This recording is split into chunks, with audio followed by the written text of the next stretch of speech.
el teorema que estamos viendo acá en la presentación es el teorema importante que nos va a permitir hacer la clasificación, y es el teorema que tenían que mirar ustedes solitos del año pasado en la PEDCO. ¿Lo pudieron mirar, Malena y Tomás? No. Era el de PEDCO del año pasado que decía 5 de noviembre. Yo acá lo voy a contar. Lo que pasa que como es un teorema muy grosso y claro, eso. O sea, me quería ahorrar la clase de esta para... porque el año pasado lo hice con mucha conciencia con el GeoGebra 3D y todas las cosas, como para que se entendiera bien. Entonces me daba fiaca este año volver a hacerlo, porque ya estaba hecho. Entonces tienen que mirar el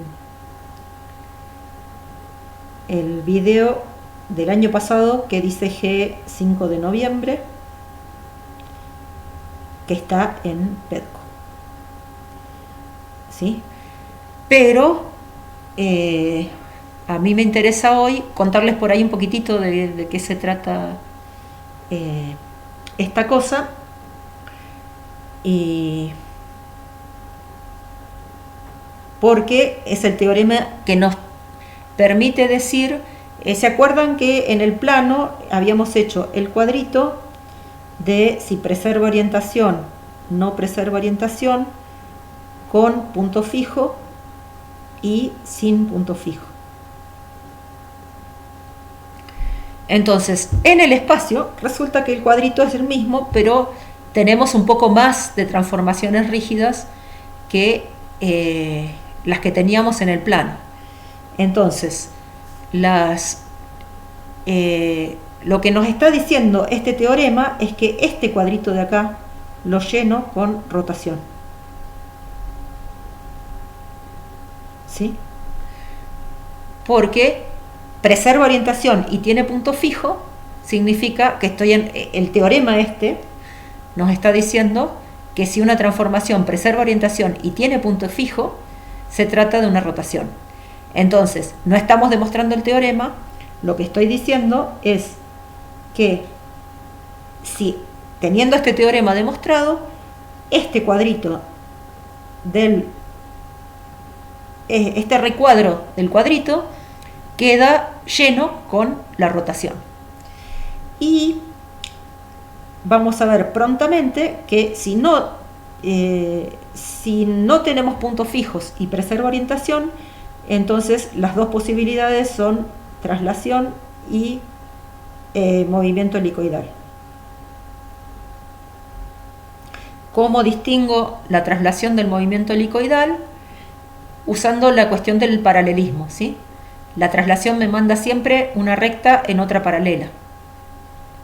En cambio, en el movimiento helicoidal hay una única recta que se transforma en sí misma, pero ni siquiera queda doble, y cualquier otra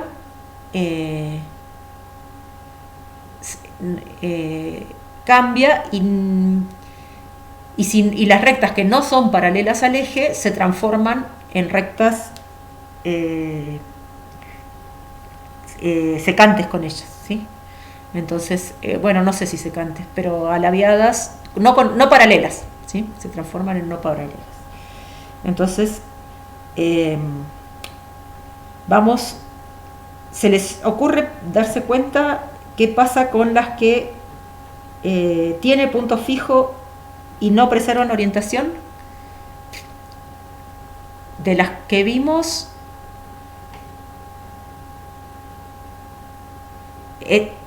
esta estaría acá, ¿no? Porque sin puntos fijos.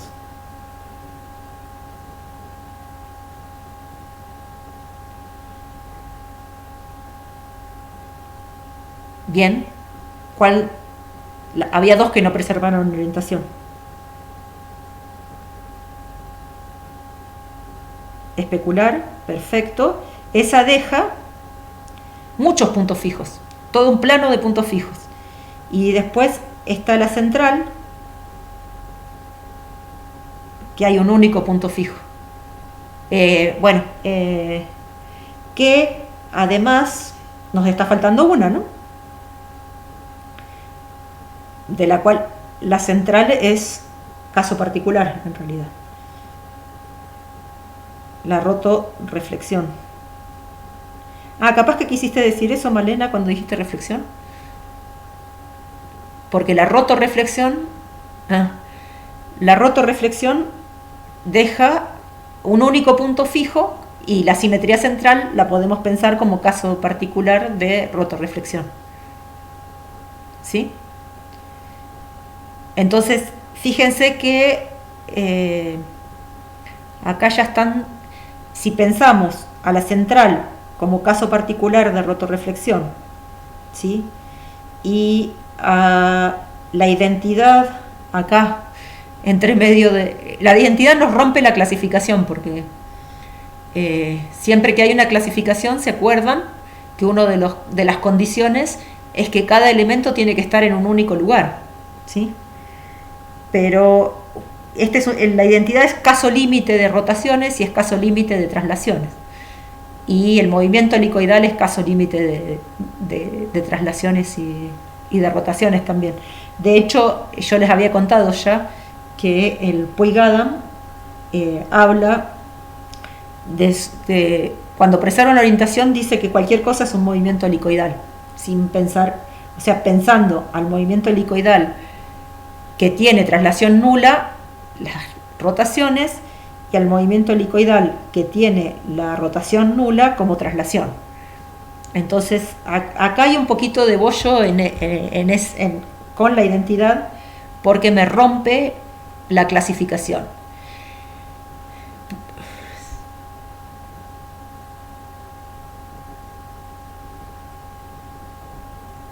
Sí, pero lo que estás clasificando es a las funciones.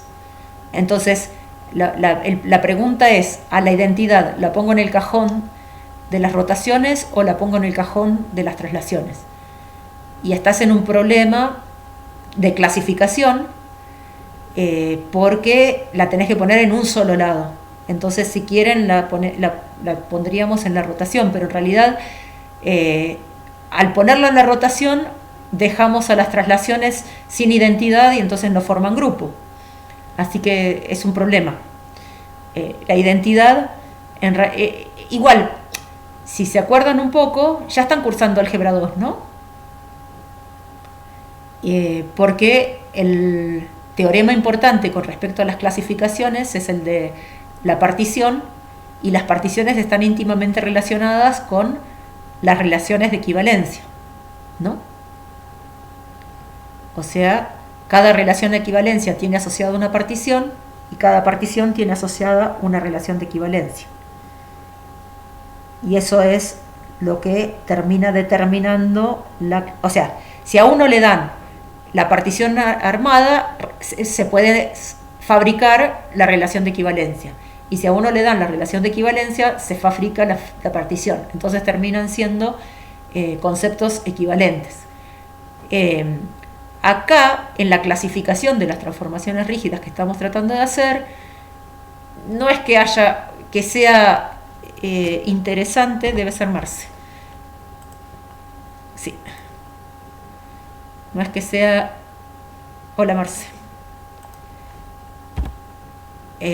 Interesante pensar en una clasificación más allá de o sea, no hay una relación de equivalencia interesante asociada a la clasificación. Entonces, la identidad, una forma de salvar las cosas es decir que la identidad tiene identidad propia, digamos. Y es tanto traslación como rotación cuando nos viene bien que sea una cosa o cuando nos viene bien que sea otra, ¿sí?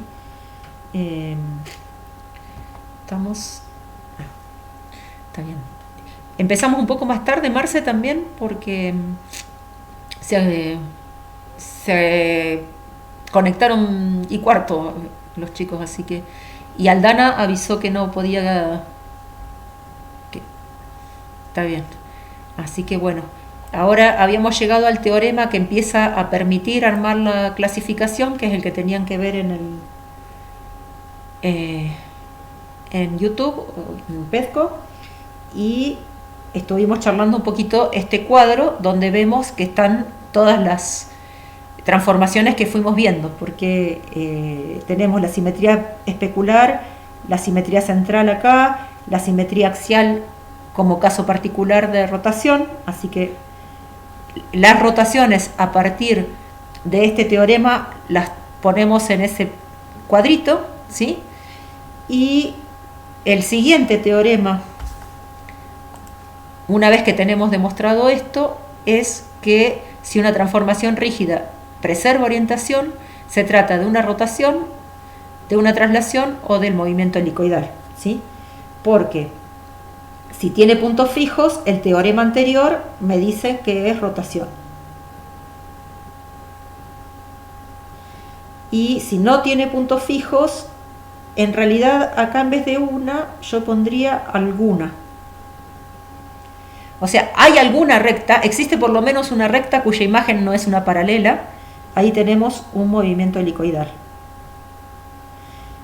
Y como las traslaciones, siempre la imagen de una traslación es una traslación, la imagen de toda recta es una paralela, ahí tengo traslación. Y no hay más posibilidades para las que no tienen puntos fijos. Si si la imagen de cualquier recta es una paralela, se trata de la traslación, y si la imagen de alguna recta no es paralela, se trata de un movimiento helicoidal, que se puede ver, ¿sí?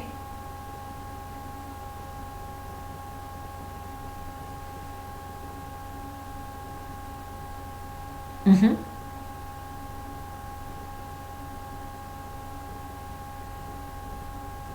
Claro, también. Sí, sí. Y igual lo que se hace para mostrar lo del movimiento helicoidal es pensar en una terna, o sea, uno tiene a alfa E1 y a prima alfa prima E1 prima, ¿sí? Y entonces lo que uno hace, a ver, por ahí voy a abrir una más, así se los, o sea, acá tenemos el teorema importante que dice que si T preserva orientación y existe P tal que T de P es P, entonces T es rotación. Ese sería la forma de escribir más chiquito, digamos, el teorema que dice que si una transformación preserva orientación y tiene un punto fijo, se trata de una rotación, ¿sí? Y me perdí. Bueno, si este está demostrado, ¿sí? Y yo quiero ver, sé que mi T preserva orientación, no preserva orientación, A', alfa prima, 1 prima, ¿sí? Como tengo este teorema, ¿sí? El truco que voy a hacer es usar una terna intermedia,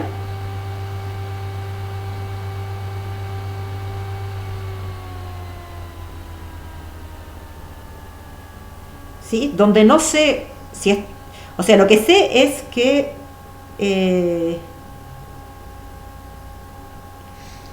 A la mando a una semirrecta con el mismo origen que A', ¿sí?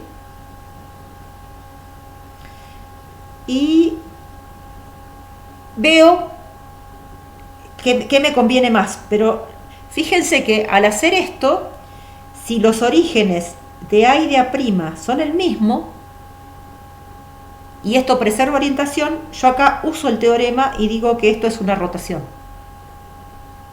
¿Se entiende?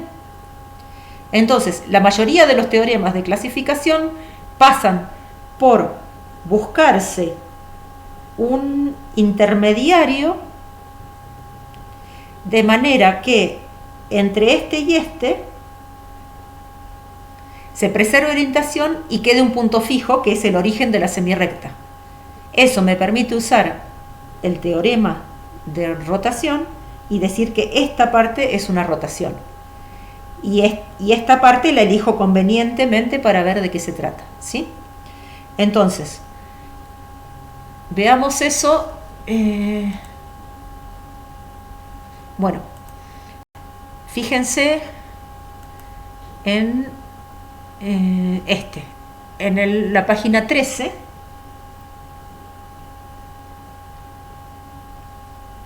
Usamos este truco para clasificar a las que no preservan la orientación.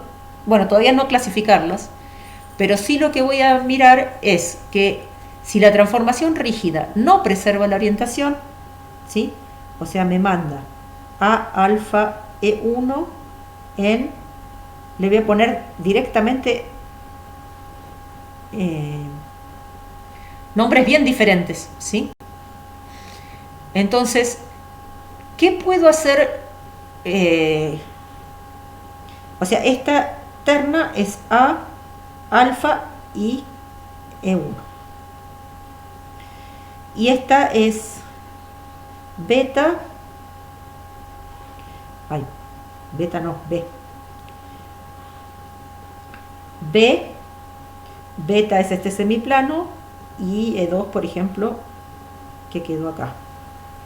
Entonces, lo que trato de hacer es, con una simetría central, uniendo el origen de A con el origen de B,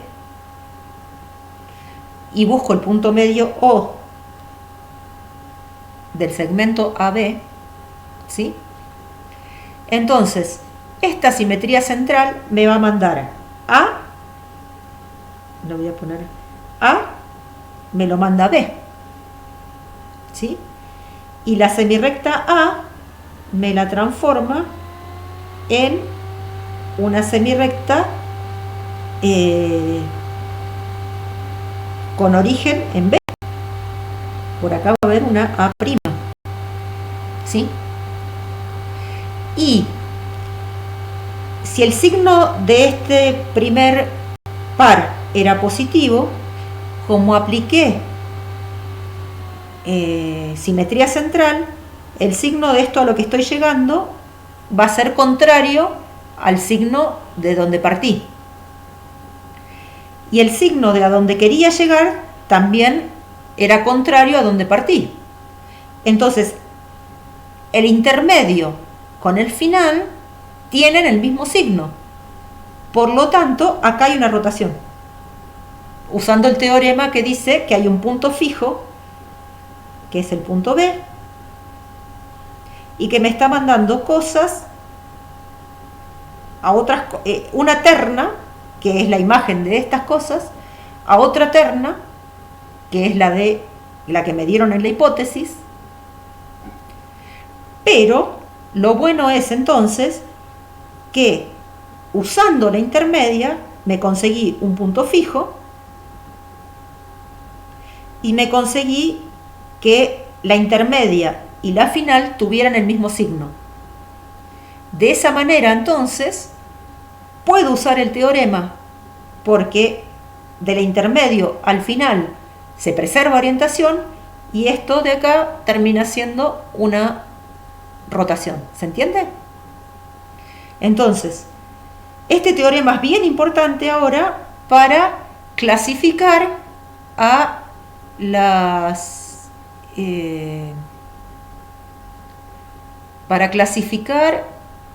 que no preservan orientación, ¿sí? Porque teníamos clasificadas las que preservan orientación. Y creo que por acá ya me voy a detener un poquito, pero si miran las diapositivas anteriores, resulta descomponer una rotación escrita como la composición de dos simetrías planas secantes, y parecido a lo que habíamos hecho en el plano. Y después que si compongo dos simetrías planas de planos paralelos, el resultado es una traslación.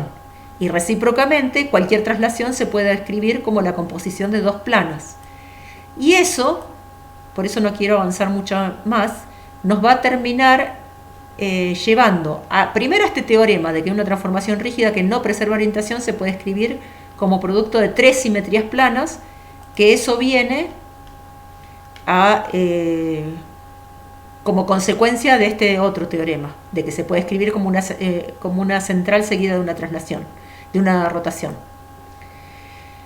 Y el último teorema al cual queremos llegar es que cualquier transformación rígida que no preserva la orientación se trata de una simetría plana o de una rotorreflexión si hay un único punto fijo. Simetría plana si queda un plano de puntos fijos, y si no hay puntos fijos, sí o sí se trata de una reflexión deslizante. Y como para demostrar este último teorema, voy a usar esto de que si T no preserva orientación, lo puedo escribir como una central seguida de una rotación.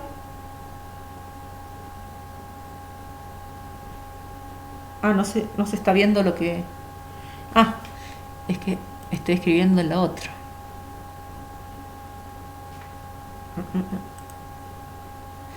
Perdón, estaba en la tablet escribiendo en otro lado. Ahí. En la 15 quiero estar, sí.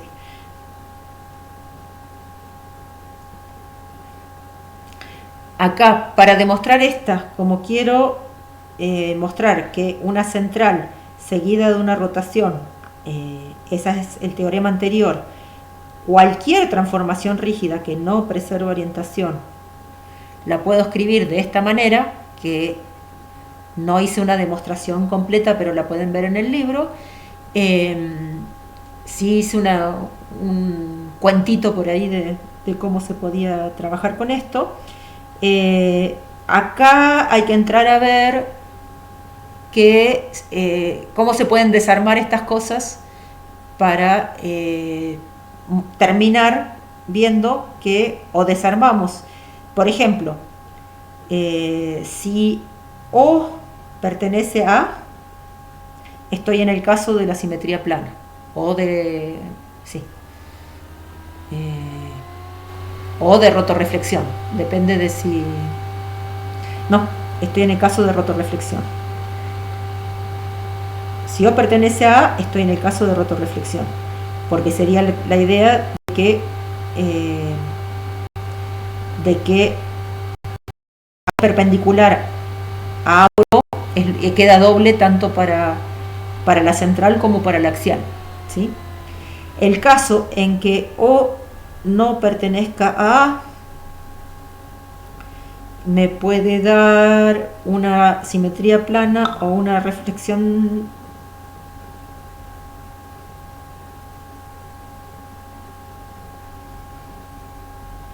si O no pertenece a, me puede dar este caso o este caso, y depende un poco también de dónde estamos haciendo las cosas, digamos. Así que y depende del ángulo de rotación que tenga A. Pero me parece que ya para el día de hoy es suficiente. O sea, yo voy a dejar para el lunes la demostración bien porque estos teoremas de la descomposición de la rotación en dos planas secantes y de la traslación en dos planas secantes los necesito para hacer bien este último que les estaba contando de la clasificación completa, ¿sí? Porque es como que se divide en muchos casitos distintos que voy a necesitar de esos resultados para poder demostrarlo. Pero me parece que por hoy ya me hice mucho enredo, vamos a dejar acá.